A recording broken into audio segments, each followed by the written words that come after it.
ये मेरे लिए भी सौभाग्य की बात है कि पिछले 23 साल से मैं नट सम्राट के कार्यक्रमों में आ रहा हूँ। नाटक लेकर जाए फिर हमारे थिएटर फेस्टिवल भी हो रहे हैं और आपको जान के एक बड़ी सुखद अनुभूति भी होगी कि हमारे नट सम्राट पूरे हिंदुस्तान में एकमात्र ऐसी संस्था है कि जिसने व्यक्तिगत तौर पे थिएटर अवार्ड्स की शुरुआत की थी और थिएटर फेस्टिवल की शुरुआत की। इससे अपनी सरकार रहती है लेकिन नट सम्राट ने ही शुरू किया और पिछले 18 साल से जो हमारा थिएटर फेस्टिवल चल रहा है और ये 13वां जो अवार्ड सेरेमनी है, तो इसमें कहीं ना कहीं तभी संभव हुआ है कि जब हमें हमारे चाहने वालों का जो हमारे नट सम्राट के जो हमारे थिएटर देखने आते हैं और जो सराहते हैं, ये उनकी जो भावनाएं हैं, जैसे अभिषेक जी आपने कहना भावना का भाव है, तो कम से कम यहाँ मेरे को लगता है कि यहाँ भाव का भाव नहीं है, ये तो भाव जो भरे पड़े हुए हैं उसके जो भरपूर हम लोगों को मिलता है उसकी वजह से हम सफल हो रहे हैं। उसकी वजह से आज आपके बीच में यहाँ पे हम लगातार जो 13वें साल में अवार्ड सेरेमनी और 18वां जो फेस्टिवल है, ये तभी संभव हुआ है कि जब आप लोग साथ में। तो इसलिए आपका बहुत बहुत शुक्रिया करते हुए कि बस हमारे बीच हमारे मुख्य अतिथि महोदय किसी भी क्षण यहाँ पहुँच सकते हैं और आई गए हैं। और मैं आपको बता दूँ कि जो ये हमारा प्रोग्राम है ये पूरा लाइव टेलीकास्ट इस समय दिखाया जा रहा है। ये शाम कुमार फेसबुक पे है, nutsamrat.facebook.com नट सम्राट थिएटर पे दिखाया जा रहा है और यूट्यूब चैनल है हमारा नट सम्राट थिएटर, उस पर भी आप उसको देख सकते हैं। अगर कभी आपका पहचान करके कोई है जिसको बताना चाहें तो हमारे बीच में हमारे मुख्य अतिथि महोदय डिप्टी चीफ मिनिस्टर साहब श्री मनीष सिसोदिया जी पदार्पण कर रहे हैं। एक जोरदार तालियों से स्वागत है।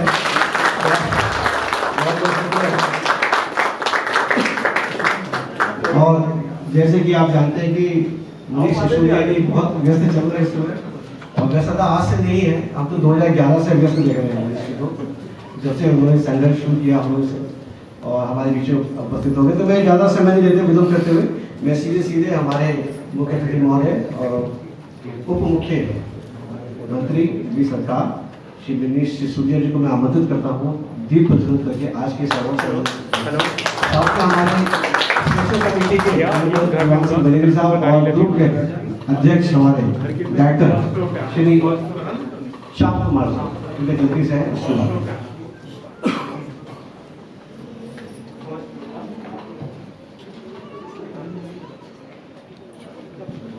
एक बार जोरदार तालियां ताकि आपकी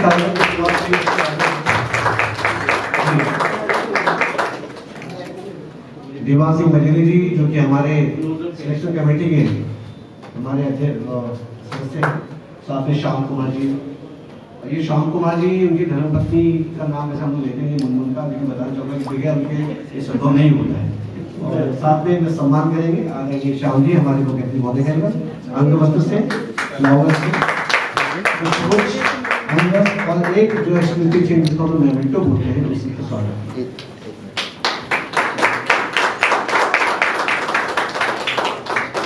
और आदरणीय दीवान सिंह मजेली जी का भी सम्मान करेंगे और मैं चाहूँगा श्याम जी कृपया मजेली साहब सर आप भी आगे आना। हाँ फर्स्ट प्रॉफिट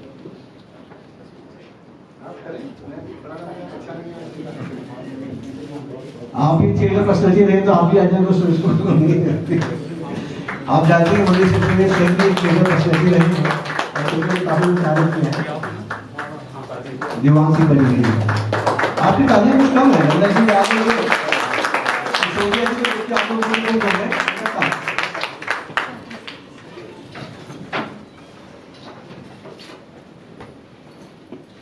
इसके साथ ही हम लोग अवार्ड सेरेमनी को हम लोग आगे बढ़ाते हैं और इससे पहले कि मैं शाम को मैं यहाँ बुलाऊँ श्याम जी को कि वो अपने बारे में कुछ कहें आपके, मैं थोड़ा सा आपको परिचय देता हूँ कि नट सम्राट जो है क्योंकि हमारे ये थिएटर फेस्टिवल है पिछले 18 साल से चल रहा है और अब की बार हम लोगों ने कोरोना की वजह से सोचा था कि शायद ये नहीं होगा, लेकिन थोड़ी हिम्मत करके और जैसे परिस्थितियों का आकलन करते हुए हमने इसको यहाँ पे किया है। ये 13, 17, 18, 20 और 22 मार्च को हम लोग से आयोजन किया है और नट सम्राट जो है पिछले 23 साल से यानी कि अप्रैल 98 की शुरुआत हुई थी, जैसे मैंने आपको बताया कि 41 नाटकों के माध्यम से 1355,000 प्रस्तुत हो चुके हैं और इसमें हास्य में अनेक मानवीय पहलुओं का हम लोग उकेरने का काम कर रहे हैं। सामाजिक चेतना के प्रति भी हम लोग अपना कर्तव्य निभा रहे हैं इस नाटकों के माध्यम से जिसमें से कुछ जो मुख्य नाटक हम लोगों ने यहाँ पे खेले हैं पूरे हिंदुस्तान में और विदेशों में जाकर के, उनके नाम है कंजूस, बिच्छू, बीवियों का मदरसा, क्या करेगा काजी, जय बाबा गोपीनाथ, मेयर टेक केयर, सब गुलमाल है, कौलाचरण की चाल, राधा नदी रुखसाना, सराय की मार्केट, कलबनाई MBBS, ऐसे इत्यादि कई हमारे 41 नाटक हैं जिससे हम लोग किए हैं। नट सम्राट ने कई नाट्य संस्थाओं में समारोह में भाग लिया है, जैसे मोहन भागवत नाट्य समारोह, भारतीय हिंदू नाट्य समारोह, विवेचना नाट्य समारोह, हरियाणा टूरिज्म के जो नाटक समारोह होते हैं उसमें वहाँ पार्टिसिपेट किया है। गाजियाबाद जिला पार्षद नाट्य समारोह, संवाद नाट्य समारोह, लखनऊ, नोएडा, ऐसे कई सारे जो है हम लोगों ने पार्टिसिपेट करते हैं, लगातार करते आ रहे हैं। और दिल्ली, मुंबई, ऐसे कितने शाम जी ने कहा से कोई शहर बचा है क्या हिंदुस्तान में जहाँ हम लोग नहीं गए? सभी जगह हम लोग गए हैं और बाहर भी गए। तो ये हमारा एक प्रयास है और इसमें कई हम लोग बच्चों को सिखाने के लिए वर्कशॉप भी करते हैं ताकि हम लोग अपनी संस्कृति को, परंपरा को आगे बढ़ाते हैं। तो इस प्रकार से इसके साथ ही मैं श्याम कुमार जी के बारे में कहूँगा कि ये बहुत दिल्ली में खासकर कहा जाता है कि दिल्ली में नाटक करना, नाटकों को चलाना और नाटक संस्थाओं को बनाए रखना, ये अपने आप में बहुत बड़ा काम है।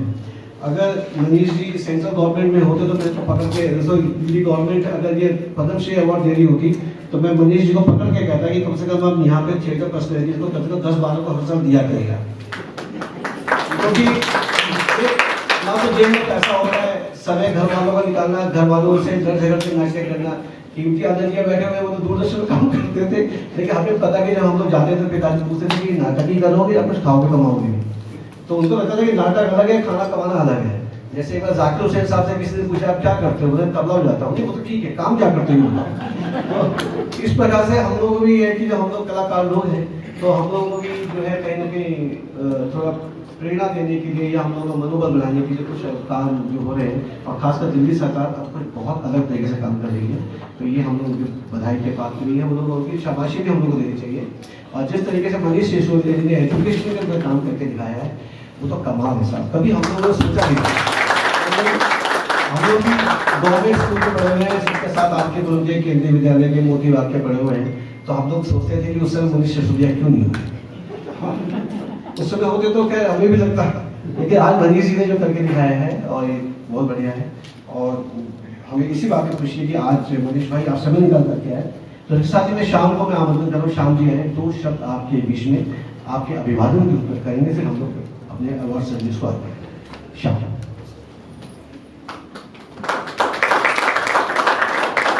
नमस्कार, मैं स्वागत करता हूँ मनीष जी का, जो हमारे निमंत्रण पर आए और उन्होंने हमारा निमंत्रण स्वीकार किया ताकि दिल्ली के रंग जगत की जो रंगकर्मी है उनको सम्मानित करें। धन्यवाद आपका बहुत बहुत सर। और साथ ही मैं स्वागत करना चाहता हूँ सारे सम्मानित रंगकर्मियों का जो अपनी अपनी विधा में महारत हासिल रखते हैं, तो उनको सम्मान देकर मुझे लगता है उनको सम्मानित होंगे आज इस मंच पर। और सभी दर्शकों का बहुत बहुत स्वागत।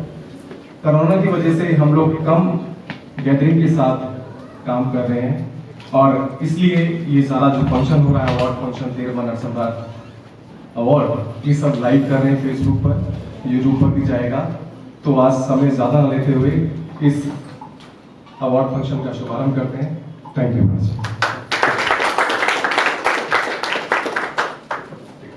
धन्यवाद श्याम जी। जो श्याम जी को मैंने बोला कि आपको आके अभिवादन देना है, वो तो सबका अभिवादन करना है, तो बोले अशोक जी मैं तो बिना माइक का आदमी हूँ, मुझे आप ऐसे नाटक में बुलवा लो, किसी से कुछ करवाना है, लेकिन माइक पे यार मेरे को बड़ा मुश्किल होता है।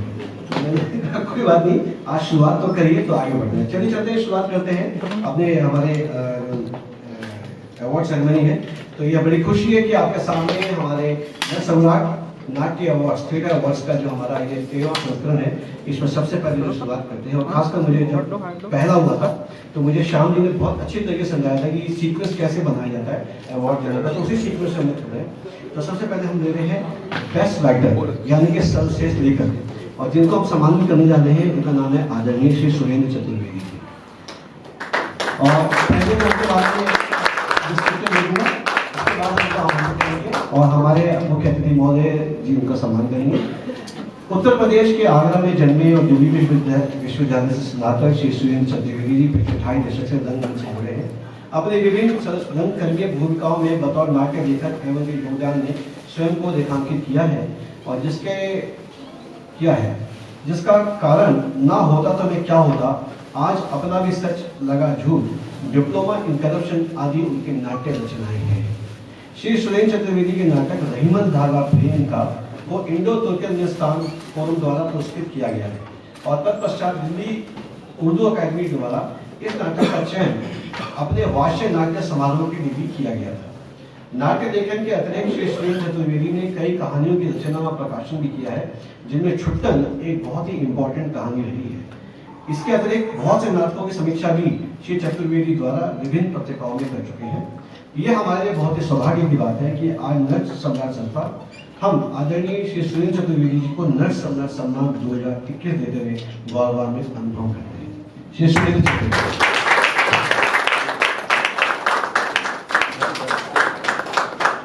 इससे पहले बता दूं कि हम लोगों ने बेस्ट एक्टर में अवार्ड में डॉक्टर नरेंद्र मोहन जी को, रामकृष्ण प्रेम जी को, कुसुम कुमार जी को, असगर वजाहत साहब, ऐसे कई नाम ग्रामीण व्यक्तित्व को भी अवार्ड दिया। हमारी तरफ से देखिए अवार्ड आ रहा है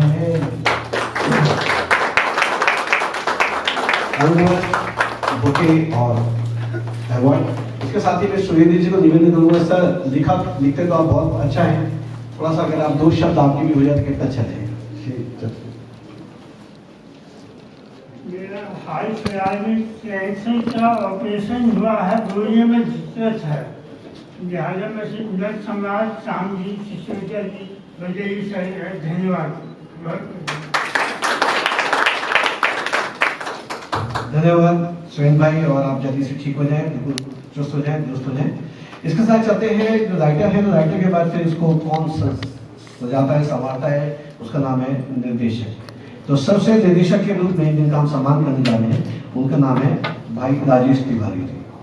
तो राजेश तिवारी जी का परिचय मैं आपको कर दे रहा हूँ, और ये इनका परिचय थोड़ा अच्छा है, मतलब परिचय सभी का अच्छा होता है, लेकिन मेरा मतलब थोड़ा लंबा सा है। कभी कभी देखिए एंकर्स जो होते हैं ना, अपने शब्दों को कैसे घुमाते हैं, देखिएगा जरा। राजेश कुमार तिवारी जी बॉलीवुड अभिनेता भी हैं, फिल्म और थिएटर के निर्देशक भी हैं और अभिनय के कोच भी हैं, यानी कि अभिनय के वो टीचर भी हैं। नेशनल स्कूल ऑफ ड्रामा 1987 से 1990 तक के बैच के हैं और 19 साल से ग्रेजुएशन किया। उन्होंने Padman, lipstick under my burqa, made in heaven, Karkash, Apharan, लावड़ी राठौर जैसी फिल्मों में भी काम किया है। घनचक्कर, एंटनी कौन है, आर्यन जो अभिषेक कपूर की फिल्म है, में भी काम किया है, और साथ में पल पल दिल के पास और अनिल चौधरी द्वारा छोटी सी भूल, महात्मा हंसराज बाय रंजन कुमार जैसी फिल्मों में काम किया है। आपने साईं बाबा, प्यार का दर्द है, जिंदगी रिश्ता क्या कहलाता है, हातिम, फैमिली बिजनेस, ऐसे कई सारे सीरियल्स का निर्देशन भी आप लोगों ने किया है। आपने फिल्म फेस्टिवल के लिए वो साथी दे का भी निर्देशन किया है, जिनका नाम मैंने पहले बताया था, उन्होंने आपने एक्ट किया है, ये वो साथी दे का निर्देशन किया है। दादा साहब फाल्के फिल्म फेस्टिवल में इस आपके ओ साथी डे को काफी सराहा भी किया है। आपने दूरदर्शन के लिए भी कई चीजों का निर्देशन किया है। आप एक अभिनेता और बतौर रंगमंडल प्रमुख आपने 10 साल श्री राम सेंटर दिल्ली में और 2 साल लिटिल थिएटर ग्रुप के साथ भी काम कर चुके हैं। 2 साल आपने national school of drama Rangmandal company के संग आपने काम किया है और 1500 से अधिक थिएटर नाटक किए हैं आपने शानीस जो भी चोखव का, गिरगिट चोखव द्वारा लिखित बाबूजी, मुक्ति कथा, कस्तूरबा, आषाढ़ का एक दिन, जरूरत है श्रीमती की, संध्या छाया, बड़ी बुआ जी, ओथेलो, जिसने लाहौर नहीं देखा, जमिया नहीं, इत्यादि नाटकों में अभिनय एवं निर्देशन भी किया है। वर्तमान में आपकी आवरण आर्ट सोसाइटी थिएटर ग्रुप को संचालित कर रहे हैं आप, जिसकी स्थापना आपने 2002 में की थी, और आपके द्वारा ट्रेन सिखाए कई विद्यार्थी फिल्मों सीरियल में काम कर रहे हैं, और अभी दिल्ली के लक्ष्मी नगर में आपकी अकेडमी है जहाँ पे काफी बच्चे सीखते हैं। तो हमें बहुत ही खुशी है कि आज हम आदरणीय राजेश तिवारी जी को नट सम्राट संस्था द्वारा सर्वश्रेष्ठ नाट्य निर्देशक के लिए नट सम्राट सम्मान 2021 देते हुए हर्ष अनुभव करते हैं। श्री राजेश तिवारी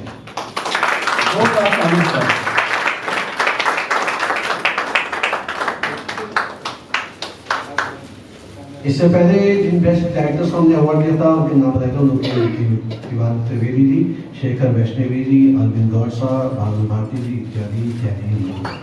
और एक बार जोरदार ताली जो है नाट्य समाज में यूनिवर्सिटी है, लेकिन अवार्ड जब आप कोई ले रहा हो तो ताली बजाते तो उसका मनोबल कितना बढ़ता है जी। राजेश भाई से निवेदन कृपया आए और 2 शब्द प्लीज राजेश। बहुत लंबा समय मैं भी नहीं लेने वाला किसी का। Thank you sir, Manish ji, Shyam ji, गिरी साहब और जितने भी यूनिट के मेंबर थे उन सबका धन्यवाद। और आप लोगों ने मुझे इस काबिल समझा कि इस सम्मान से मुझे अपने नवाजा। और सब लोगों का धन्यवाद, जिन लोगों ने मेरे नाटक देखे, जिन लोगों ने सहयोग किया, मेरी फैमिली, मेरे मित्र, मेरे रंगकर्मी दोस्त, सभी का बहुत बहुत धन्यवाद। जो मैं आज इस मुकाम तक पहुंचा, सबके पीछे आप सब लोगों की दुआओं का असर है, आप सब लोगों के प्यार का असर है। और बस ऐसा ही प्यार हम सभी रंगकर्मियों के साथ आप लोग बनाए रखेंगे। Thank you very much.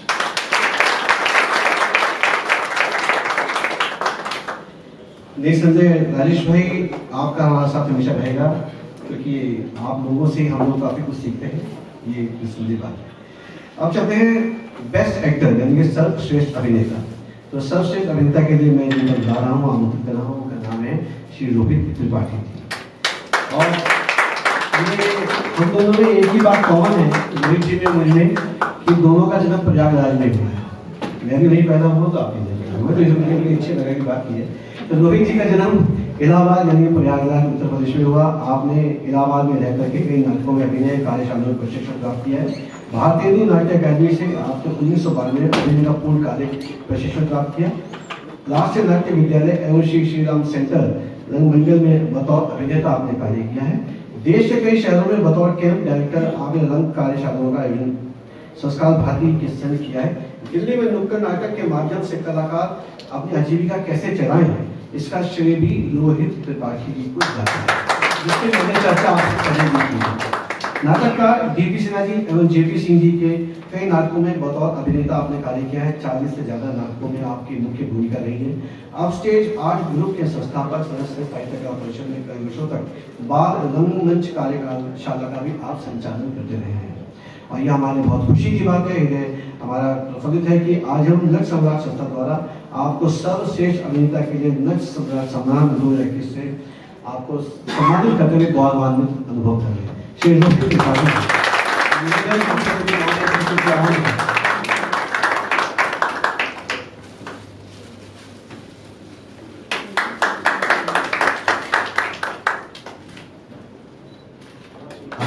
से साथ में अवार्ड सम्मान।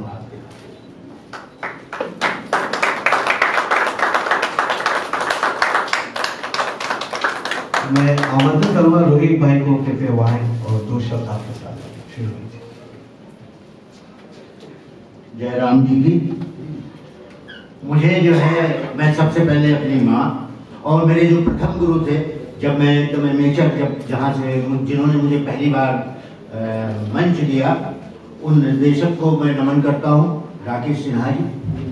मैं अपनी फैमिली को नमन करता हूँ और मैं उस भारतीय नाट्य अकादमी को नमन करता हूँ जहाँ से मुझे प्रशिक्षण मिला।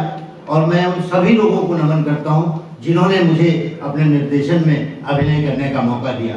उसमें दया प्रकाश सिन्हा जी, जेपी सिंह और हमारे राज मिसारिया जी जो हमारे निर्देशक थे भारतीय नाट्य अकादमी से, और मेरी फैमिली जिसकी वजह से आज मैं यहाँ पर आया और मैं अपना रंग कर अनवरत करता रहता हूँ।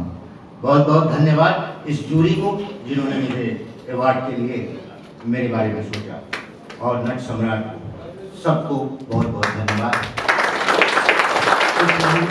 मुख्यमंत्री जी को भी बहुत बहुत धन्यवाद जिनके हाथों से मुझे ये अवार्ड मिला।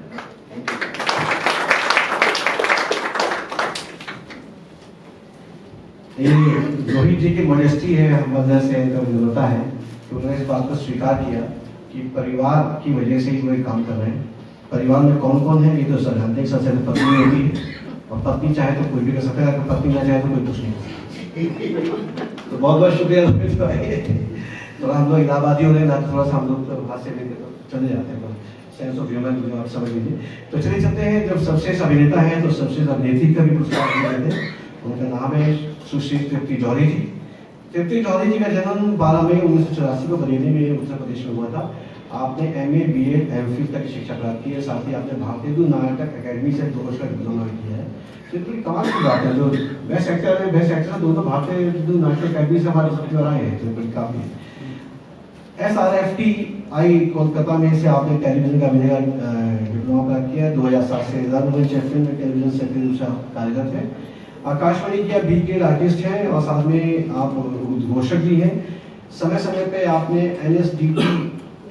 NSDTI की ग्रीष्मावकाश बाल्यकाल समय शिक्षा के रूप में कार्य करने का अनुभव प्राप्त किया है।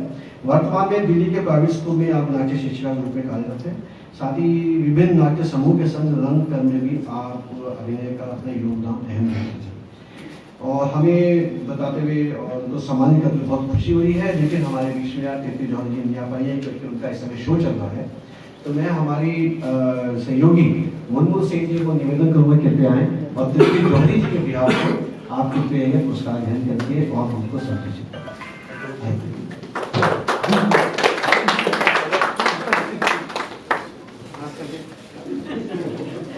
मुनमुन जी के लिए भी ताली बजाती है कि बहुत अच्छे जो ड्रामा है हमारे सफल इसमें मुनमुन जी होगी। मुनमुन जी आप उनके बिहाफ पे कुछ कहना चाहेंगे? Thank you so much. बहुत बहुत शुक्रिया। और अब चलते हैं सर्वश्रेष्ठ अभिनेता सर्वश्रेष्ठ अभिनेत्री के बाद सर्वश्रेष्ठ बैक स्टेज, यानी कि जो आप जानते हैं कि उसके बगैर तो हमारा कोई नाटक नहीं हो सकता है, कुछ भी नहीं हो सकता है। तो उसमें संगीत के लिए जिनको हम आज हमने चुना है और जिनको हम पुरस्कृत करने जा रहे हैं, चयन समिति में बहुत ही काबिल है श्री राजेश कुमार पाठक जी। राजेश कुमार पाठक जी का मैं परिचय आपको दे रहा हूँ कि राजेश कुमार पाठक जी का जन्म झारखंड के रांची शहर में एक संगीतज्ञ परिवार में हुआ है। 5 वर्ष की अल्प आयु में ही आपने गायन की विधिवत शिक्षा प्राप्त की। आपके गुरु स्वर्गीय पंडित काशीनाथ मिश्री से आपने दी है, जो बनारस घराने के नामचीन कलाकार रहे हैं। 1999 में आप दिल्ली चले और यहाँ भी काफी संघर्ष और कठिनाई के बतौर संगीतज्ञ अभिनेता के रूप में आपने साहित्य कला परिषद रंग मंडल नई दिल्ली में आपने अपना जॉब प्रारंभ किया। इस दौरान रंगमंच के कई दिग्गज निर्देशकों से काम करने का अवसर प्राप्त हुआ। उसमें बहुत सारे नाम हैं, जैसे बीबी कानन साहब, संजय उपाध्याय जी, बापी बोस जी, अवतार सानी साहब, जीपी शर्मा जी, बंसी कौल जी, देवेंद्र राजनपुर जी इत्यादि इत्यादि। अब साथ में हमारे श्याम कुमार जी के संगीत काम किए, ये बहुत अच्छी बात है, धन्यवाद। इसके अलावा राष्ट्रीय नाट्य विद्यालय, Bharatiya Natya academy, MP drama school जैसे अनेक नाट्य विद्यालयों एवं नीति संस्थाओं के साथ भी आपने कार्य किया है। आदिवासी लोक संस्थान भोपाल के लिए लोक रंग पर्व में बतौर सह निर्देशक डायरेक्टर के रूप में काम किया। गायन में प्राचीन कला के चंडीगढ़ से MA की डिग्री प्राप्त की है। तबला वादन में प्रयाग संगीत समिति इलाहाबाद से सीनियर डिप्लोमा किया है आपने डिग्री प्राप्त की, माफी चाहता हूँ। गायन में आप आकाशवाणी में B ग्रेड से सम्मानित कलाकार हैं। इसके अलावा दूरदर्शन पे भी आप समय समय पर कार्यक्रम देते हैं। बतौर संगीत निर्देशक आपने कई नाटकों में संगीत आपने दिया है, जिसमें प्रमुख है रंगभूमि, माधवी, अम्बी, कथा की, कबीरा, कला बाजार में, खड़िया का घर, घेरा, मारे गए, गुलफाम इत्यादि इत्यादि काफ़ी सारे नाम हैं। और इसमें इसके अलावा बहुत सारी TV चैनल भी आपने कार्य किया है, जिनमें प्रमुख है आज तक, स्टार न्यूज़, GTV, भंगवा, DD भारती इत्यादि इत्यादि। रंग संगीत के लिए आपको प्रतिबिंब नाट्य उत्सव से में भी सम्मानित किया जा चुका है। देश के विभिन्न राज्यों में प्रदर्शन के साथ साथ विदेशों में भी आपने शिरकत की है। वर्तमान में आप बच्चों की संगीत की शिक्षा के अलावा स्वतंत्र रंग संगीत निर्देशक एवं संगीतज्ञ के रूप में आप काम कर रहे हैं। और यह हमारा सौभाग्य कि हम आज गौरवान्वित महसूस कर रहे हैं आदरणीय श्री राजेश कुमार पाठक जी को सर्वश्रेष्ठ बैक स्टेज संगीत का अवार्ड देते हुए मैं आमंत्रित कर रहा हूँ नट सम्राट सम्मान 2000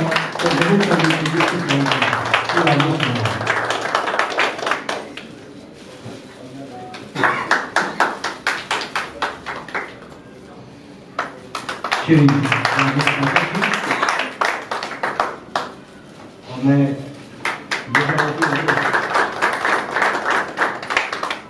राजेश भाई से निवेदन की कृपया आगे दो शब्द आप मेरे से भी जाते स्टेज पे गाना जितना मर्जी उतना गवा लो, बोला नहीं जाता कुछ। तो मैं कुछ पहले ही सोच करके आया, तो मैं तो गाना ही गा दूंगा। प्ले है कथा है कंस की, उस प्ले का मैंने म्यूजिक जो किया था, उसी प्ले का गाना है।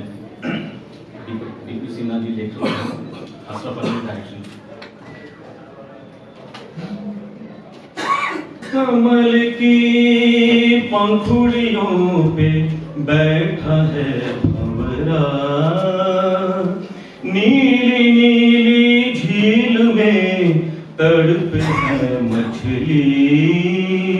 कमल की पंखुड़ियों पे बैठा है भंवरा, दूब की चादर है छाई गगन में। आओ करे प्रेम इस उपवन में, हरी भरी धरती है, नीला गगन है। देखो कितना सुंदर ये उपवन है, देखो कितना सुंदर ये उपवन है। कमल की पंखुड़ियों पे बैठा है भंवरा, दो शरीरों का ये बंधन है। देखो कितना सुंदर वो हिरन है, पैरों को भिगोती है ओस की बूंदे। ठंडे ठंडे घास पे आओ तनिक बैठे, भीगी भीगी घास के आओ तनिक बैठे। कमल की पंखुड़ियों पे बैठा है भंवरा, नीली नीली झील में तड़प है मछली। Thank you.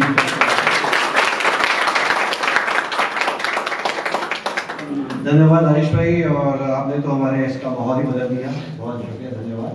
और मेरे ख्याल से काफी लोग जो मुझको सुन रहे होंगे, सोच का बैठे तो आपको संगीत में भी आनंद भी आ गया होगा। थैंक यू वेरी मच, बहुत बहुत शुक्रिया भाई। कहते हैं कि सब के बाद जो सर्वश्रेष्ठ समीक्षा है, वही हमारे बेस्ट क्रिटिक होते हैं जो हमें बताते हैं कि हमने कैसा काम किया है। तो उसके लिए जो अवार्ड जो जा रहा है आपके अंदर सम्राट सम्मान, उनका नाम है श्री अनिल गोयल जी।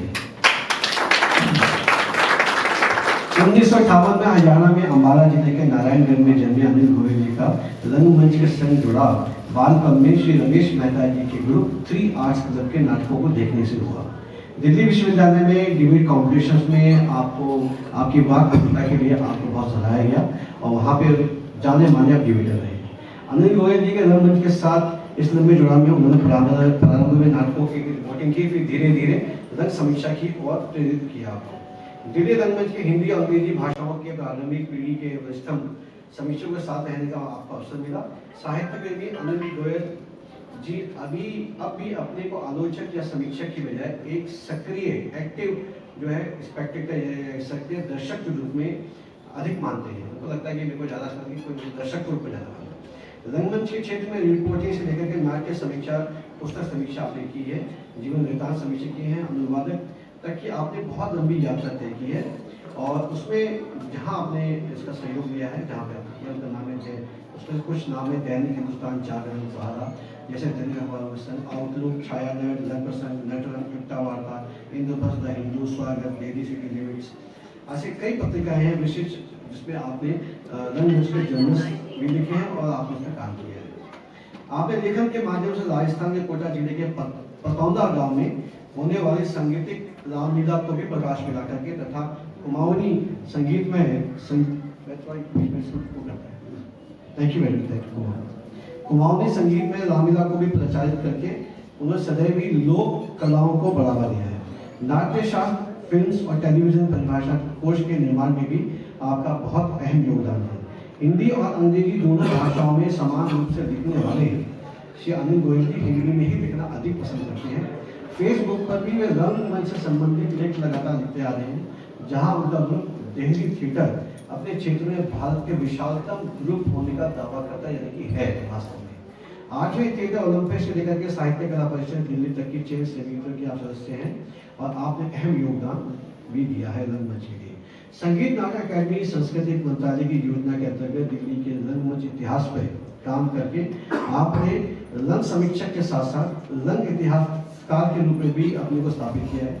रंगमंच की अतिरिक्त कलाओं की अन्य विधाएं संगीत, नृत्य, चित्रकला, फिल्मों के साथ साथ संगीत के अन्य अंगों पर भी अनिल जी लगातार लिखते आ रहे हैं। दिल्ली के संग्रहालयों पर आपकी पुस्तक म्यूजियम एंड कलेक्शंस और दिल्ली संग्रहालय अध्ययन के क्षेत्र में एक विशिष्ट पहचान रखती है।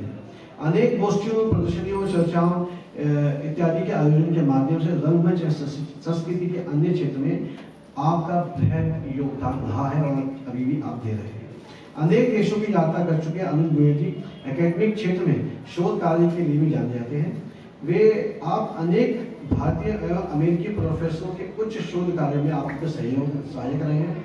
रंगमंच से इधर लेखन में आपने भारत में रहने वाले अल्पसंख्यकों, पारसियों, यहूदियों, अफ्रीकियों, विदेशों में रहने वाले भारतीय मूल के युवाओं, प्राचीन व्यापार मार्गों, स्वतंत्रता सेनानियों, पर्यावरण, परमाणु ऊर्जा, परफेक्शन, युद्ध कला, कलरीपट्टू तथा पर्यटन जैसे अनेक विषयों पे भी आपने लिखा है। संप्रति अनिल गोयल जी रचनात्मक लेख के क्षेत्र में कदम रखकर अपनी बहुमुखी प्रतिभा का परिचय जो दे रहे हैं, साथ में आपके 2 उपन्यास प्रकाशन के लिए भी तैयार हैं। तो ये छोटा सा उनके विस्तृत जानकारी थोड़ा सा हमने दिया है और इसे आपको सबसे रंग समीक्षा के लिए आपको 10,2021 का सम्मान देते हुए थोड़ा सा आदरणीय मनीष जी आप हैं और सम्मान करेंगे अनिल गोयल।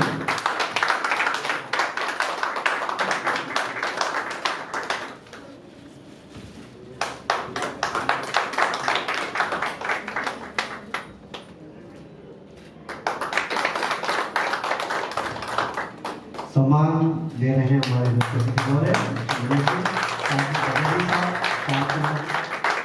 इसके साथ ही जब वो दिल्ली यूनिवर्सिटी के डिबेटर रहे हैं और जब आप 3rd ईयर में थे तो मैं 1st ईयर में था। एक बार मेरे आपसे मुकाबला इसलिए नहीं हो पाया कि मुझे एंट्री नहीं मिली थी मेरे ध्यान में और मेरे को ध्यान आ गया अनिल गोयल जी का नाम आया। 1979 की बात है, 78 की बात है।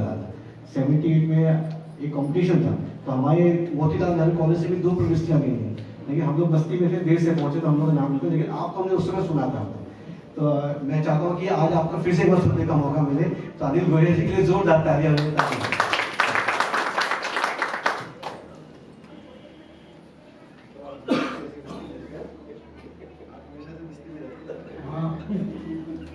मैं सबसे पहले तो रमेश मेहता जी को प्रणाम करूंगा, जिनके 3 आर्ट्स क्लब में मेरे अपने मामा श्री कांति प्रसाद जिंदल जी हमें जब इतने छोटे छोटे बच्चे होते थे, ठीक से चल भी नहीं पाते, हमें तो नाटक दिखाने ले जाते थे।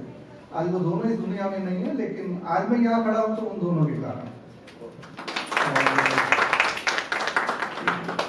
इसके बाद एक बात मैं कहना चाहूँगा कि 1998 में मैंने दैनिक हिंदुस्तान में कलाओं पर अपना वीकली कॉलम लिखना शुरू किया था और 1998 में ही श्याम भाई ने श्री राम सेंटर से पास आउट करके और अपना काम करना शुरू किया था। ग्रुप बनाया था पास आउट तो मैंने अच्छा, तो ग्रुप बनाया था नेट सम्राट। तो वो एक बहुत छोटा सा नन्हा सा पौधा आज इतना बड़ा है, दिल्ली के सर्वश्रेष्ठ ग्रुपों में से है और जहां आप अपने परिवार के साथ जाकर नाटक देख सकते हैं, कोई वल्गैरिटी नहीं, कुछ नहीं। वो एक ऐसी संस्था एक है और आज उस संस्था से सम्मान प्राप्त करके मैं अपने को धन्य मानता हूँ। एक बात मैं और कहना चाहूँगा, हमारे माननीय उप मुख्यमंत्री जी मनीष सिसोदिया जी यहाँ बैठे हैं, इसलिए मैं ये घोषणा करना चाहूँगा जो बात अशोक श्रीवास्तव जी ने बोली कि श्याम भाई को अगर हो सके तो दिल्ली का अगर होगा तो पद्मश्री मिलना चाहिए था। वो इश्यू तो अपनी जगह है, लेकिन हरियाणा की सरकार, महाराष्ट्र सरकार, सब सरकारें अपने अपने राज्य स्तरीय सम्मान देती हैं। दिल्ली की साहित्य कला परिषद भी दिल्ली स्टेट अवार्ड दिया करती थी, बहुत समय से वो बंद है। ये विषय आपके संज्ञान में पहले भी लाया गया है, लेकिन जो भी एडमिनिस्ट्रेटिव समस्याएं होती हैं वो होती हैं। मेरी आपसे प्रार्थना है दिल्ली के तमाम रंग कर्मियों की ओर से कि आप साहित्य कला परिषद सम्मान दोबारा से शुरू करेंगे। अगर तो ये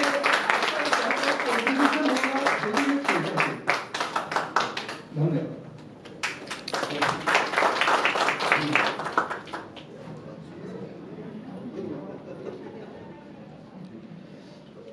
अनिल भाई, आपने हमारी बात को आगे बढ़ाया, इंडोर्स किया, बहुत बहुत शुक्रिया। तो हमारा तो यही कहना है कि जितने भी रंगकर्मी यहाँ काम कर रहे हैं पिछले कई सालों से, सबको ये सम्मान मिलना चाहिए, ज़्यादा अच्छा रहेगा। बहुत बहुत शुक्रिया। और ये बात मैंने तभी कही थी, अभी मैं कहता हूँ।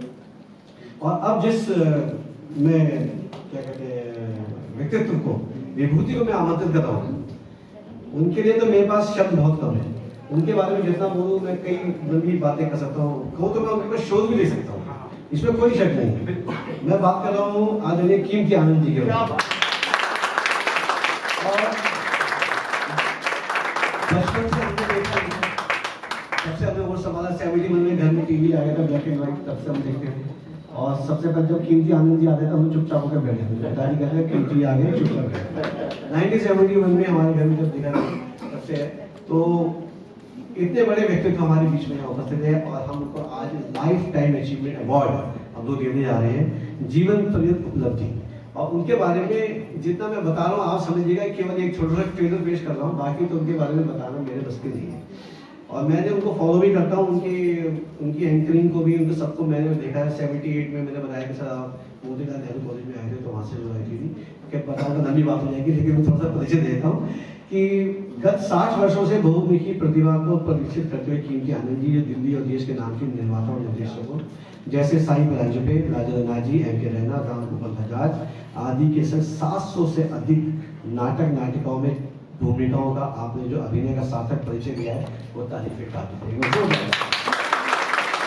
लगभग 20 हिंदी 2 पंजाबी फिल्मों में अभिनय, जैसा कि सिलसिला, चश्मे को दूर फिल्म मिलेंगे, टॉयलेट एक प्रेम कथा जो अभी आएगी, आप उसमें जोरदार अभिनय।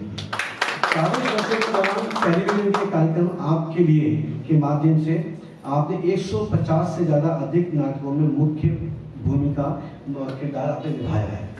रेडियो से प्रसारित व्यावसायिक प्रायोजित अनेक धारावाहिकों में भी आपकी भागीदारी बतौर मुख्य अभिनयकर्ता की ही रही है। नाट्य कला को आपके समर्पण भाव व अनुभव को अनेक पुरस्कारों से सम्मानित किया जा चुका है। दिल्ली प्रशासन की ओर से 1973 में श्रेष्ठ अभिनय के लिए और 1986 में तत्कालीन राष्ट्रपति द्वारा कला संगम पुरस्कार से भी आपको सम्मानित किया गया।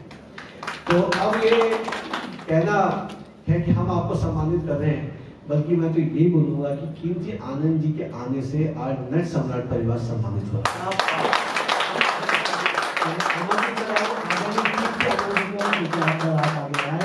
और आदरणीय मनीष सिसोदिया जी और सभी से निवेदन है कि उनको स्वीकार करें और उनका जोरदार तालियों से स्वागत। आदरणीय कीमती आनंद।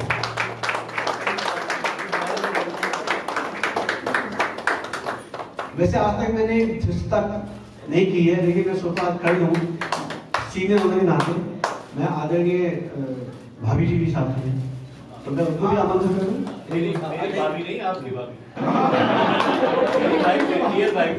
मैंने अपनी भाभी क्योंकि मैंने शाम जी मुझे बहुत लिबर्टी नहीं देते बोलने में, क्योंकि आज मैं ले रहा हूँ, मैं चाहता हूँ कि आप लोग एक साथ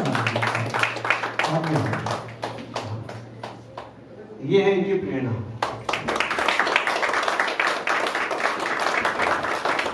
धन्यवाद, बहुत बहुत शुक्रिया। और जिन अवार्ड की वाइफ आई है वो बुरा ना माने।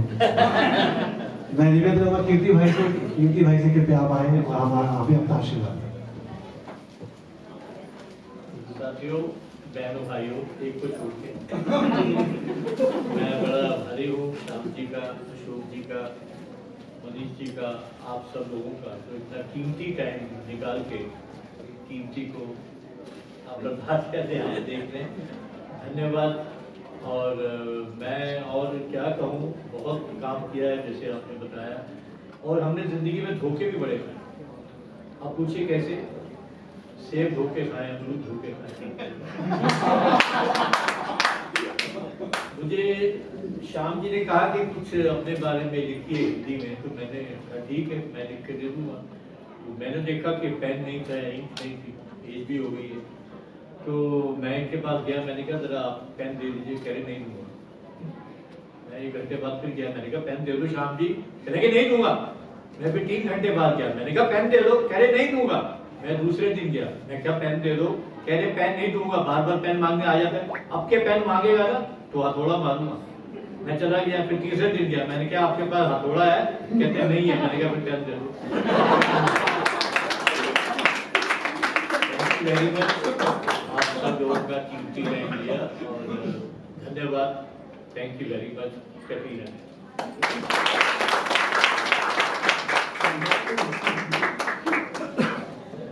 धन्यवाद कीमती भाई, कीमती समय देने के लिए, इस कार्यक्रम को कीमती बनाने के लिए आपको बहुत बहुत शुक्रिया, धन्यवाद। और अब चलते हैं, हमने एक और कैटेगरी इसमें जोड़ी है। तो जैसे लाइफ टाइम अचीवमेंट के बाद सब लोग कहते हैं तो धन्यवाद प्रस्ताव है, लेकिन धन्यवाद तो बहुत दूर है।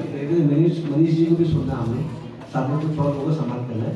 देखिए, एक हमने जो रखा था ये है कि जो हमारे रंगमंच को प्रोत्साहित करते हैं, आगे बढ़ाते हैं, तो हम उनका भी सम्मान करते हैं। तो उसी में मैं नाम ले रहा हूँ, उनका नाम है श्री, मेरा हम नाम है अशोक गुप्ता जी।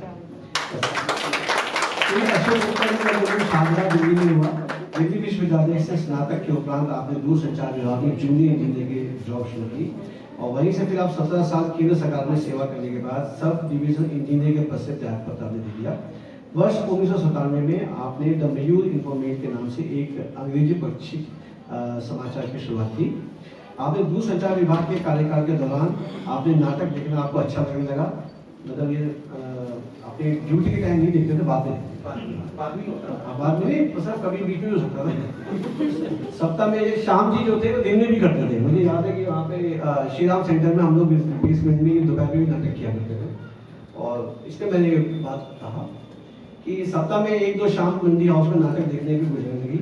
1994 में कला विहार सोसाइटी में घर बनाने के कारण से आपको, जैसे वहाँ के दिग्गज कलाकार थे जैसे मनोहर सिंह जी, श्री बी एम साहब, वी एम शाह जी एवं लाल गोपाल बजाज जी के संग आपको संपर्क में आ पाए और वही साथ में दोस्ती उनसे बढ़ती गई। सबसे मुख्य रूप से श्री दीवान सिंह बजेली जी जो हमारे यहाँ बैठे हुए इस समय, हमारे कमेटी के पर्सन मेंबर भी हैं, से आपकी मुलाकात हुई और धीमे धीमे और फ्रेंडशिप में बदलती चली गई। बजेली साहब के साथ आपने बहुत सारे नाटकों को देखा, उन पर चर्चा की, उनसे सौभाग्य प्राप्त हुआ कि उनसे खूब अतुलनीय बातें हुई। लेकिन सदैव मन में ये भावना रही अशोक जी के मन में कि मयूर विहार में नाटक का प्रदर्शन कैसे कराया जाए, क्योंकि वहाँ पे नाटक नहीं होते थे। अब मयूर विहार के लोग नाटक से वंचित रह रहे थे और ये उसका साक्षात कैसे कराया जाए ये सोचते थे। इसी विषय में उनकी बी एम शाह साहब से भी चर्चा हुई, लेकिन दुर्भाग्यवश बी एम शाह साहब वो नहीं रहे, वो चले गए। यही सपना सुश्री अंजना राजन जी के सहयोग से पूरा हुआ 2013 में। अंजना राजन जी का निर्देशन में जो स्वयं रंगकर्मी है, उनके निर्देशन में नाटक अलग अलग राहें का मयूर विहार में कात्यायनी ऑडिटोरियम में प्रदर्शन किया गया। और उसके बाद 2014 में भाकर पार्टी, नवंबर 2014 में अधूरा लेख, दिसंबर 2015 में लापता की तलाश नाटक का जो मंचन है मयूर विहार इन्फोमेट के बैनर तले कराया गया। अंजना राजन जी के ग्रुप के द्वारा ये नाटक किए गए। इसके बाद श्री वशिष्ठ उपाध्याय, श्री संजीव कांत जी, श्री जेपी सिंह जी के द्वारा नाटकों का प्रदर्शन किया गया। पिछले 7 वर्षों में 16 प्रदर्शन मयूर इन्फोमेट द्वारा कराए जा चुके हैं और 2013 के जो पहला नाटक था उसमें करीब 200 दर्शक वहाँ पे आते थे और जिसमें से 180 ने नाटक पहली बार देखा था, यानी मयूर विहार के दर्शकों ने पहली बार कोई नाटक देखा था। ये बहुत बड़ी बात है। इन 8 वर्षों के अवतार में इन्फोमेट द्वारा आयोजित सभी नाटक हाउसफुल देखे जा रहे हैं। यहाँ के लोगों का नाटक से बहुत लगाव भी हुआ है। ये सभी नाटक बिना किसी स्पॉन्सरशिप के मयूर इन्फोमेट के सीमित संसाधनों के द्वारा ही ये उस पर प्रायोजित किया जा रहा है। तो आज नट सबला संस्था आपको यानी कि अशोक गुप्ता जी को प्रमोटर उपलब्धि के लिए नट सबला सम्मान 2021 से प्रदान करते हुए आपका आमंत्रित करते हुए स्वयं को सम्मान महसूस करेंगे श्री अशोक गुप्ता।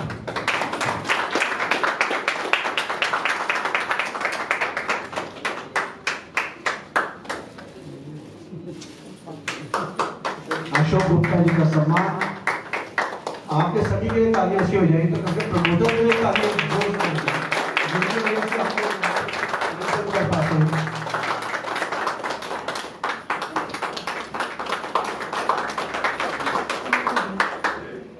अशोक जी 2 शब्द।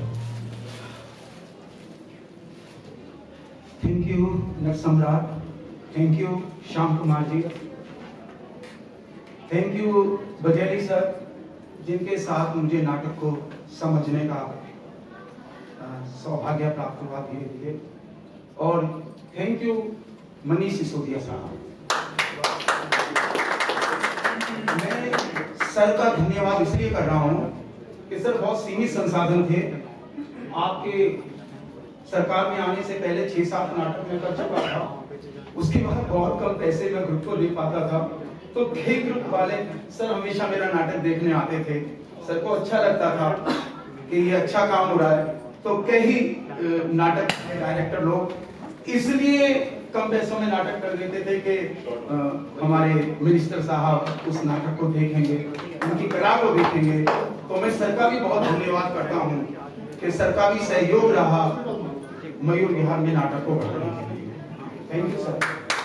इसके अलावा thank you Anjana ji, Vashishtha ji, thank you Sanjeev Kant ji, Shyam Kumar ji, और इसके अलावा भानु भारती साहब जैसे लोगों के भी वहाँ चरण पड़े और उन्होंने मेरे को हमेशा एनकरेज किया कि आप करिए। और मुझे बहुत खुशी है कि मैं मयूर विहार में नाटक कर पाया। सबसे बड़ा धन्यवाद है मेरे मयूर इन्फॉर्मेट टीम के मित्रों को जिन्होंने तन मन धन से मेरा साथ दिया, और बघेली साहब के साथ में, सिसोदिया सर के आशीर्वाद ने, और मैं कहता हूँ आज मुझे यहाँ पहुँचाया। और ये मेरे लिए जस्ट एक एनकरेजमेंट है। बची हुई जिंदगी में आईपीएल मयूर विहार के एक घर में मैं एक कथा ओपन कर दूंगा। Thank you so much.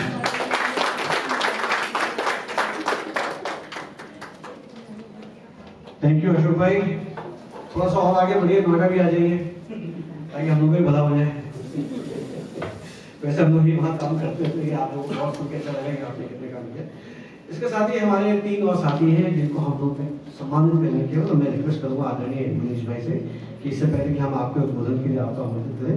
ये नाम है श्री सतनाम सिंह जी, जो हमारे सारे जो डिजाइनिंग करते हैं हमारे सब चीज़ें सेट वगैरह भी, तो मैं चाहता हूँ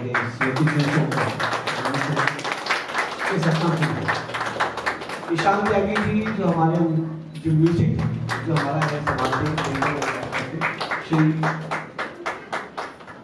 ईशान त्यागी, और एक और अशोक गुप्ता जी हैं, मुझे कला प्रेमी है, मैं उनको भी आमंत्रित करूँ, वो भी मयूर विहार से ही।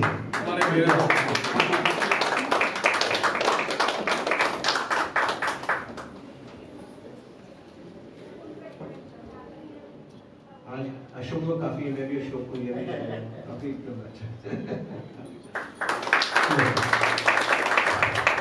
ज्यादा समय नहीं लेते हुए, क्योंकि मनीष भाई को मुझे मालूम है कि वैसा काम का उनका काफी रहता है, तो मैं अब आमंत्रित कर रहा हूँ श्री मनीष सिसोदिया जी को उनके उद्बोधन के लिए, उनके मार्गदर्शन के लिए, और कुछ हमारे जितनी भी आशाएं हैं कुछ हमने उनसे उम्मीद की है, तो उम्मीद है कि उद्बोधन में कहीं ना कहीं उसके प्रति सकारात्मक एक जो है बात निकल के आएगी। श्री मनीष सिसोदिया जी को जोरदार तालियों।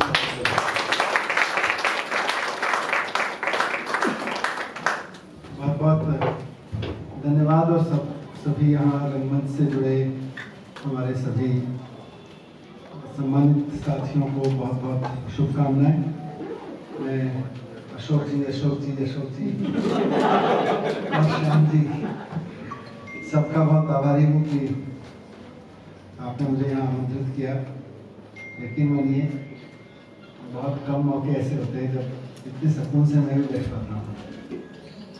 जिंदगी के नाटक से निकल के कभी रंगकर्मियों के बीच बैठ के अच्छा लगा। और हमारी जिंदगी की पूरी थिएटर ही लगी ना, हमसे ज्यादा थिएटर आप क्या करोगे।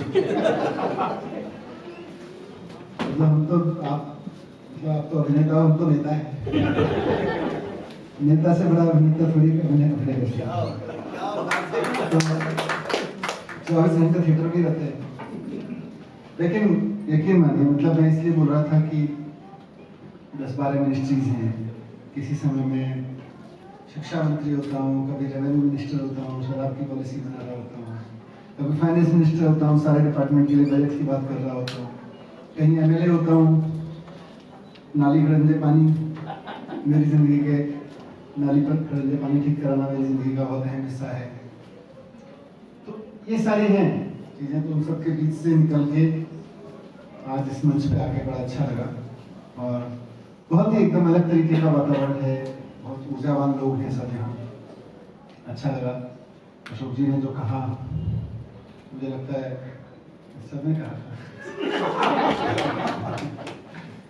कि जो पुरस्कार साहित्य कला परिषद के होते थे उनको पुनः आरंभ किया जाए, निश्चित रूप से पुनः आरंभ होने चाहिए। बीच में कुछ हमने बढ़ाई भी थी बात आगे, फिर बीच में हमारे चुनाव न आगे हमारे ध्यान से निकल गया। मुझे लगता है सही समय पर आपने याद करा दिया है, अभी कोई चुनाव ना आगे नहीं आ रहा है, मैं इसको शुरू कराता हूँ। और निश्चित रूप से आप सब लोग शहर की जिंदगी में, मैंने अपना जिक्र किया, पर आपके रंगमंच वाले काम से निकाल दें तो हर आदमी कई सारे स्टेज पर खड़ा हुआ झूल ही रहा है, जूझ ही रहा है। उसमें मैं भी हूँ, उसमें वो सॉफ्टवेयर एग्जीक्यूटिव भी है जो गुड़गांव की किसी कंपनी में, नए प्रदेश की किसी कंपनी में काम करता है, करोड़गांव में कोई दुकान चलाता है, लक्ष्मी नगर में कोई दुकान चलाता है, उसमें कोई काम करता है। तो उन सब की जिंदगी में एक लोच ला रहे हैं हम लोग, कर्व पैदा कर रहे हैं। मैं अभी बजट पेश कर रहा था तो मैंने जब अलग अलग विभागों के बजट सेक्शन पे आते हैं तो हमारे यहाँ परंपरा रही है कि पिछले 6-7 साल से मैं कुछ अच्छे रेफरेंस दे देता हूँ, क्योंकि बजट के जो भाषण हैं बहुत बोर होते हैं सच में, मतलब बजट के भाषण बहुत बोर करते हैं सुनने वाले को भी और कई बार तो पढ़ने वाले को भी। पर वो बहुत जरूरी हिस्सा होता है पूरे शहर की जिंदगी का, पूरी सरकार की जिंदगी का, इसलिए और बहुत औपचारिक हिस्सा भी होता है। कई बार उनको आप चाह के भी इग्नोर नहीं कर सकते हैं। तो मैं बजट पढ़ रहा था तो बीच बीच में कुछ शेर व शायरी, कुछ रेफरेंसेस डालता रहता हूँ। तो ऐसे ही जब मैं लिख रहा था अपना बजट स्पीच तो मुझे एक रेफरेंस ध्यान आया, क्योंकि मैंने शिक्षा पे बात की, मैंने टेक्नोलॉजी पे बात की, मैंने साइंस पे बात की, मैंने बच्चों को अच्छे से पढ़ाने पे, शहर की टेक्नोलॉजी पे बात की। उस सब पे करते करते जब मैं आर्ट एंड कल्चर सेगमेंट पे आया तो मुझे फिल्म याद आई, द पोएट सोसाइटी। उसमें जॉन कीटिंग का एक सबसे मशहूर वाक्य है जो हम सब लोग बहुत जगह रेफरेंस में सुनते रहे हैं। वो क्लिपिंग भी हमेशा घूमते घूमते कहीं ना कहीं से सबके पास आई जाती है। वहाँ वो कहते हैं कि ये जो विज्ञान है, मैथमेटिक्स है, ये सारे जितने विषय की आप बात कर रहे हो वो प्रोफेसर जॉन कीटिंग है अपने स्टूडेंट्स को कह रहे हैं पोएट्री सिखाते हुए। ये सारे विषय तो जो है लाइफ को, मतलब लाइफ को बचाए रखने के लिए, मैथमेटिक्स समझना, विज्ञान को समझना, ये सब लाइफ को बनाए रखने के लिए। जिंदगी जीने के लिए तो आर्ट एंड कल्चर है, जिंदगी जीने के लिए तो कला है।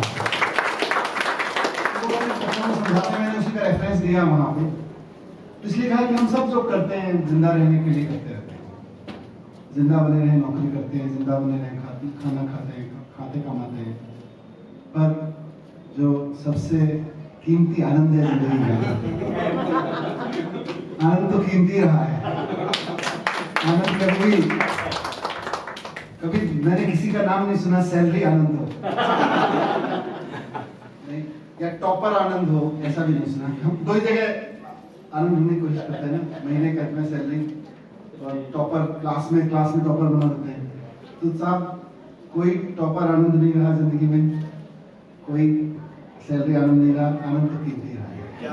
तो वो आनंद आप लोग दे रहे हैं शहर को। फिल्मों में काम करते हैं तो फिल्में बनाते हैं, संगीत देते हैं तो, अभिनय करते हैं तो, नाटक का निर्देशन करते हैं तो, उस सब के लिए एक आम आदमी की तरफ से बहुत बहुत शुक्रिया आपको। आप सब लोगों को हमारी जिंदगी में कुछ रवानगी है, ये तो बात कुछ हो सकती है। तो आप लोगों की वजह से जिंदगी में कुछ रवानगी बनी रहती है। आप सब लोग बहुत विपरीत परिस्थितियों में काम करते हैं, मैं जानता हूँ। मैं खुद जिन दौर की आप बात कर रहे थे उस दौर के थोड़ा बहुत लगभग बाद में रेडियो में पत्रकारिता करना शुरू किया। तो सबसे पहले मेरे असाइनमेंट्स मंडी हाउस के होते थे, और धीरे धीरे वो होते होते इतना हो गया कि बहुत सारे लोगों से यारी दोस्ती भी हो गई और शौक भी पैदा हो गया, और होते होते इतना हो गया कि उसके बाद मतलब बहुत आउट ऑफ रेफरेंस लगेगी आप लोगों को बात, हमारी शादी के करीब 4 साल तक हमने कोई मूवी नहीं देखी।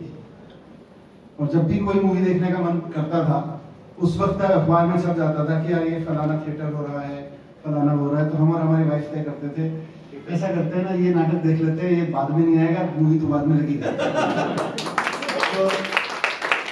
तो वो जो ताकत है आप सब लोगों ने शहर को दिया है, बहुत बार उसकी चर्चा नहीं होती है। किसी ने मेट्रो बनाई, उसकी चर्चा होती है, होनी भी चाहिए। किसी ने स्कूल ठीक कर दिया, उसकी चर्चा होती है। कोई चुनाव जीत गया, उसकी भी होती है। किसी को कोई बहुत बढ़िया काम हो गया है। लेकिन आप लोग जो काम करते हैं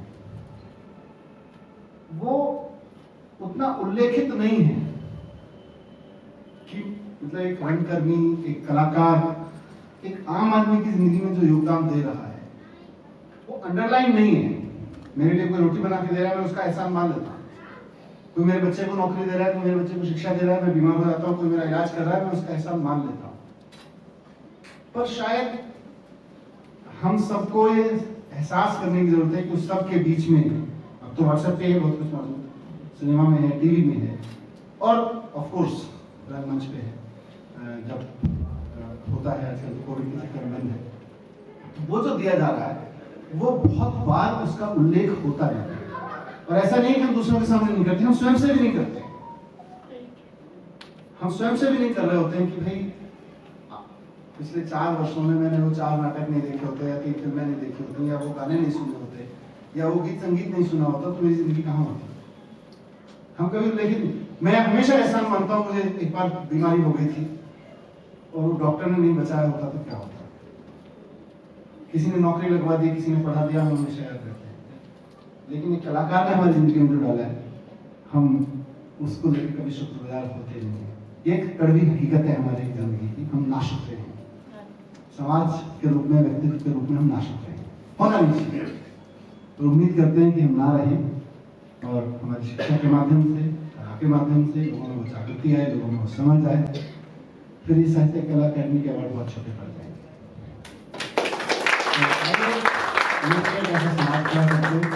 मेरी कोशिश राजनीति में, शिक्षा के माध्यम से, जहाँ भी है, मिलकर एक समाज खड़ा करने की कोशिश है।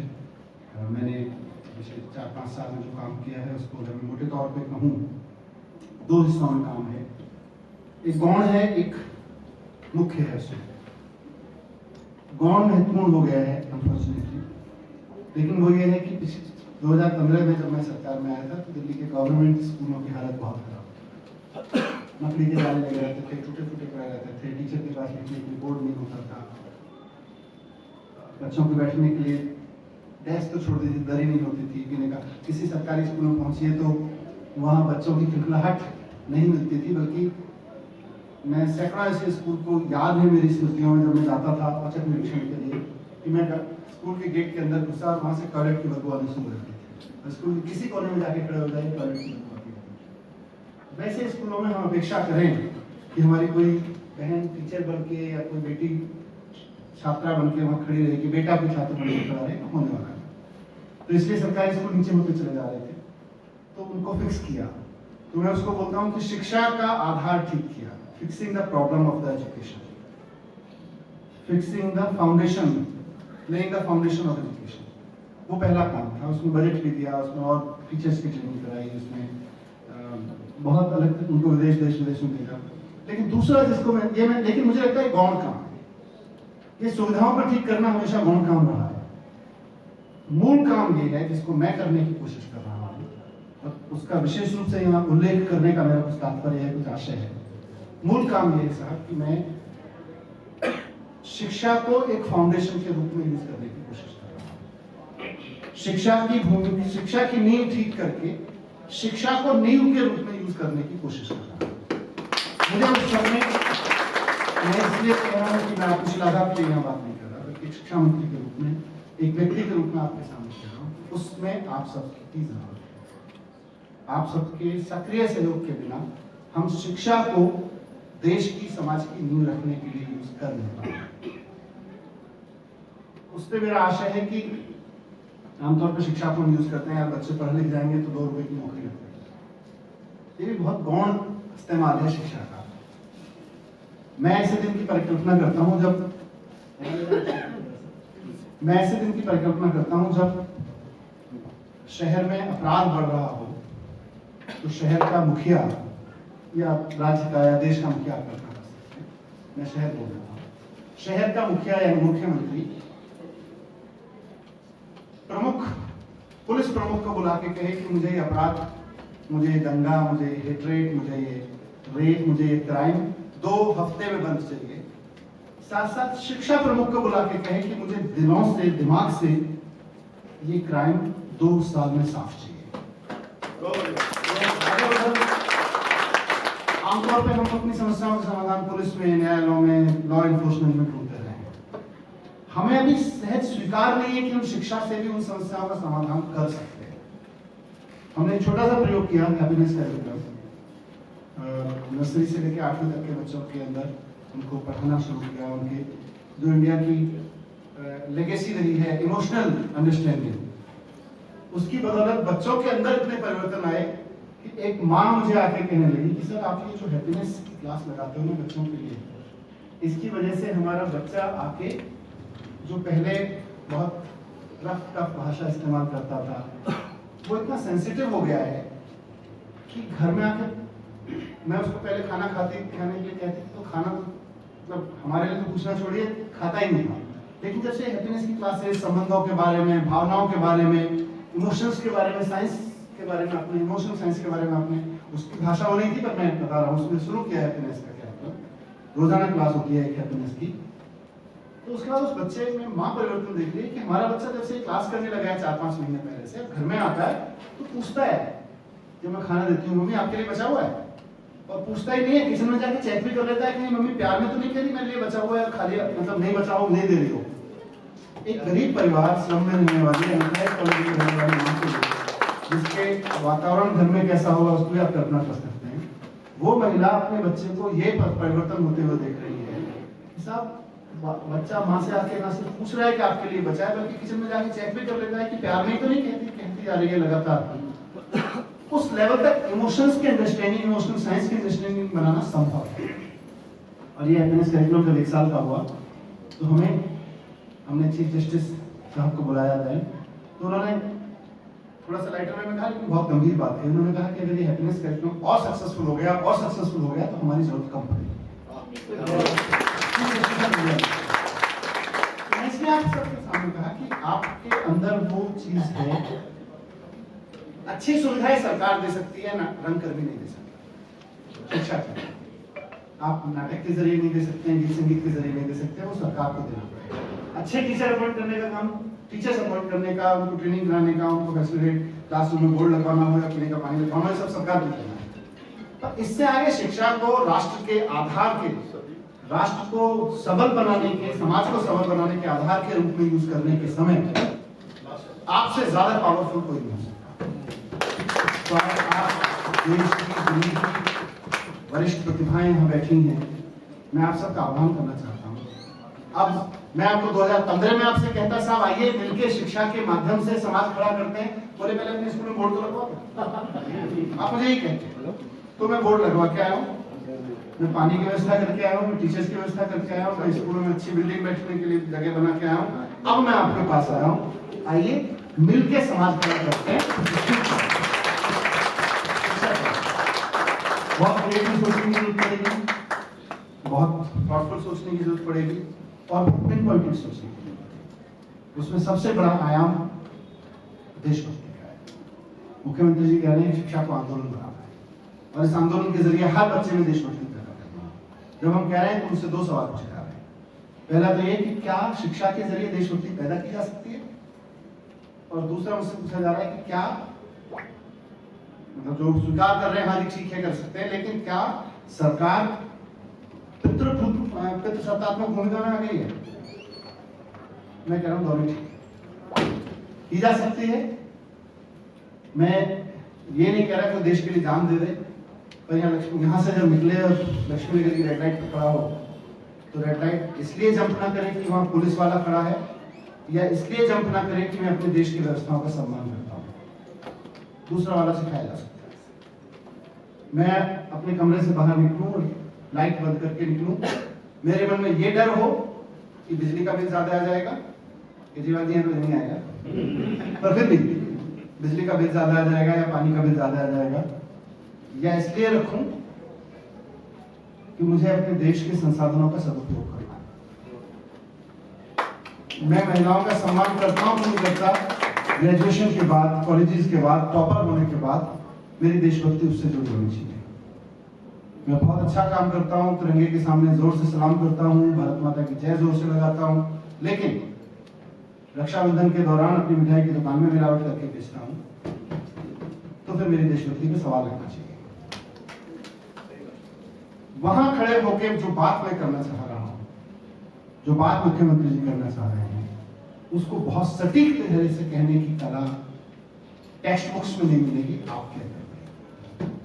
आज आने का मेरा आशा ये भी था कि मैं आप सब लोगों का आह्वान करूं कि एक बड़ा मूवमेंट शिक्षा के जरिए खड़ा करने की कोशिश की जा रही है। आप सब लोग यथासंभव और यथा योग्यता के आधार पर उसमें जरूर सहयोग दें। और मैं जब बोल रहा हूँ तो दिल से बोल रहा हूँ, मैं कोई ऐसा नहीं है कि मैं पॉलिटिकल स्टेटमेंट देकर चला जाऊँ। शांति से मेरी मुलाकात हुई 2 हफ्ते पहले, मैंने उनको भी लपेट लिया है। और आप में से जो लोग इस पूरे उसमें शामिल होना चाहते हैं, पवित्रता के साथ मैं उसका आह्वान करना चाहता हूँ। Thank you very much.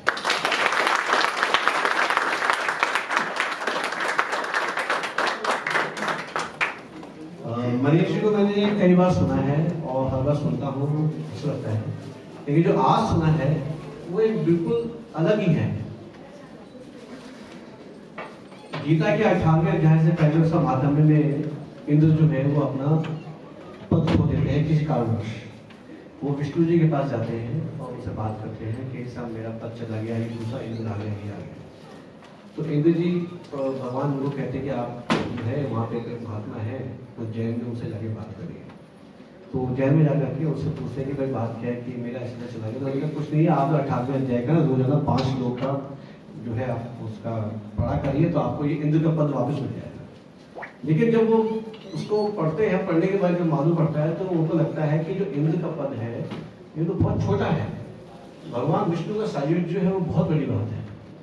तो आज बात यही होगी, हम लोग कुछ पुरस्कारों की बात कर रहे थे, लेकिन जो आपने हमसे मांग दिया है, हमारी अहमियत भी जो बढ़ा दी है समाज के अंदर, जिसमें आपने कहा कि ये तो गौण है लेकिन आपका होना कितना अहम है, तो मुझे लग रहा है कि अब तो हमें पुरस्कारों की जरूरत है ही नहीं, क्योंकि आपने इतना बड़ा मान सम्मान हमको दे दिया आज और ये कहा कि पूरी संस्कृति को बदलने के लिए हम ही लोग इम्पोर्टेंट हैं। तो मेरे ख्याल से तो मैं अपनी बात को वापस तो नहीं लेता हूँ, लेकिन मैं कहता हूँ कि आपने जो इतना मान सम्मान दिया है कि हम कलाकारों को कि आप आइए और समाज में बदलाव लाइए, तो मैं इसके लिए आपका हमारे नर समाज परिवार के सभी बहनों की तरफ बहुत बहुत शुक्रिया अदा करता हूँ मनीष भाई।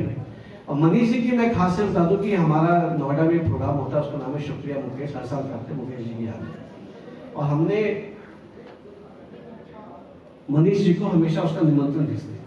सौभाग्य ये है कि आपके धर्मपत्नी जो है वो मेरी रिश्ते में बहन लगती हैं और ये हमारे बहन में लगते हैं और उस रिश्ते से तो कभी नहीं आए, लेकिन हाँ मुकेश जी को चाहते हैं, सुनते हैं, तो 2 बार हमारे इस कार्यक्रम में आप आ चुके। और आज मैं शिकायत कर रहा था कि पिछले 2 बार से नहीं आया, बोले आपकी बात कब है, मैंने कहा अगस्त में होगा। तो ये क्योंकि संगीत के प्रति, कला के प्रति, संस्कृति के प्रति जो आपका जो लगाव है, ये देख करके आज मैं बहुत ज्यादा अभिभूत हुआ। आपने हमसे कभी ऐसे भाषण में बात नहीं की, आपने सही कहा कि एकदम पहले कहता तो कहते बोर्ड ला के दिखाओ या अच्छा स्कूल बनाओ, लेकिन आज आप उस चीज को कर चुके हैं। तो आपने जो बात कही है, मैं पूरी जो हमारी कलाकारों की टीम है या कला हमारा जो वर्ग है जिसमें संगीत कर्मी है, सब है, नाट्य कर्मी है, सबकी तरफ से आश्वासन देता हूं मैं कि जो आपने बात कही है कि हम आगे बढ़ के इस समाज को बदलने के लिए आपके संग जुड़े, हम सदैव तैयार। ज्यादा समय देते हुए मैं हमारे बीच में श्री भरत शर्मा जी, जो कि हमारे इस ऑडिटोरियम के इसके पूरे के जो मालिक हैं, और साथ में 91 में जो श्याम जी ने श्री राम सेंटर से जो कोर्स किया था उनके गुरु भी हैं, तो मैं उनको साझा आमंत्रित कर रहा हूँ कि अगले साल आ गए हैं। मनीष जी आपसे सम्मान करेंगे। श्री भरत शर्मा जी, प्लीज भरत जी आइए।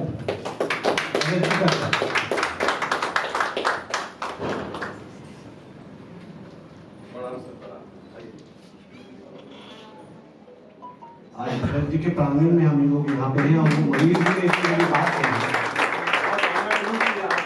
हमारे इस छोटे से मतलब स्टूडियो में आ रहे हैं, मैंने पेरेंट्स के नाम पे बनाया हुआ है सर।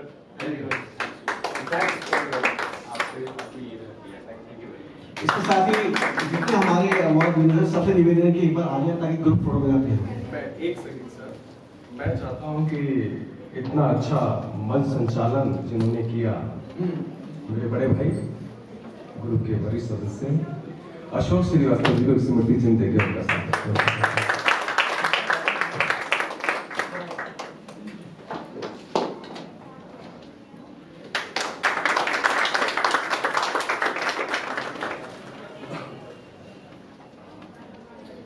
मैं रिक्वेस्ट करूंगा सभी हमारे सम्मानित अवॉर्डीज से कृपया आगे आ जाए। एक मनीष जी के ग्रुप फोटो है जी, आइए सर।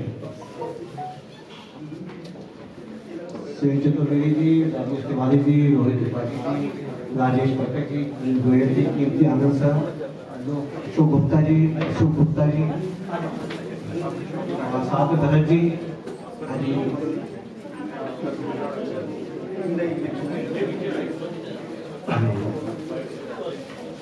मैं बीच में लेता हूँ। वाइट कर लेते और वाइट करने से सबका एक साथ आ जाएगा।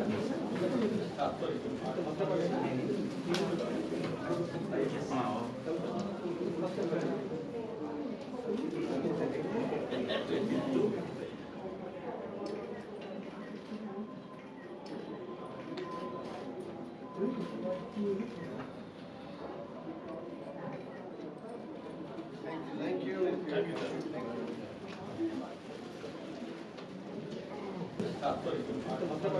you.